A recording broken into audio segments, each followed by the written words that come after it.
Action.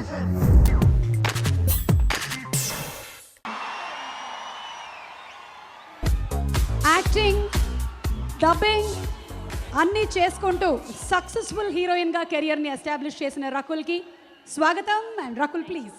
కొన్ని మూవీస్లో చూస్తే మంచి క్యారెక్టర్ దొరికితే చాలా సంతోషంగా ఉంటుందండి. కొన్ని మూవీస్లో గొప్ప డైరెక్టర్ ఉంటే, చాలా నచ్చిన వ్యక్తులు ఉంటే చాలా సంతోషంగా ఉంటుంది. కానీ ధ్రువ ఇలాంటి స్క్రిప్ట్లో నన్ను ఒక ఎంత మంచి భాగంలో లాగా ఉన్నప్పుడు చాలా సంతోషంగా ఉంది. So I'm very happy and thankful that ఈ టీమ్ నన్ను నమ్మి అండ్ నా మీద ఎంత ఎంత ట్రస్ట్ పెట్టి నాకు ఇషిక క్యారెక్టర్ ఇచ్చారు. సో చాలా చాలా హ్యాపీ ఉన్నానండి.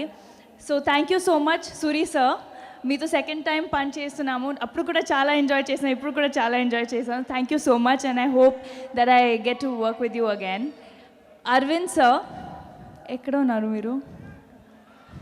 So I said this before also that నాకు ఎప్పుడు మీరు ప్రొడ్యూసర్ ఉన్నారు అలాంటి ఫీలింగ్ ఎప్పుడు రాలేదు మీకు. నాకు ఎప్పుడు ఫ్యామిలీ లాగానే అనిపిస్తుంది.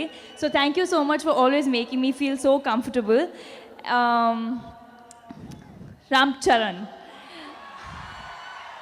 నేను ఎన్నిసార్లు ఇంటర్వ్యూస్లో చెప్పాను that Charan is one of my favourite co stars. మళ్ళీ చెప్తున్నాను, ఎందుకంటే ఒక సూపర్ స్టార్ వెనక చాలామంది ఆల్రెడీ చెప్పారు, ఒక చాలా మంచి person. He's like a child at heart and such a dedicated person. And మీరు చూసారు ట్రైలర్స్లో కూడా ఎంత హార్డ్ వర్క్ పెట్టి ఆ బాడీ కోసం ఎంత హార్డ్ వర్క్ పెట్టారు. So wishing you all the best with this film. And I definitely want to say that Charan, I'm very proud of you as a co-star for selecting a film like this and making it possible for the audience to see it visually in Telugu cinema. So thank you so much for trying to bring that change. మీకు ఈ video నచ్చితే ఒక like కొట్టండి, లేకపోతే comment చేయండి, but subscribe చేయడం మర్చిపోకండి.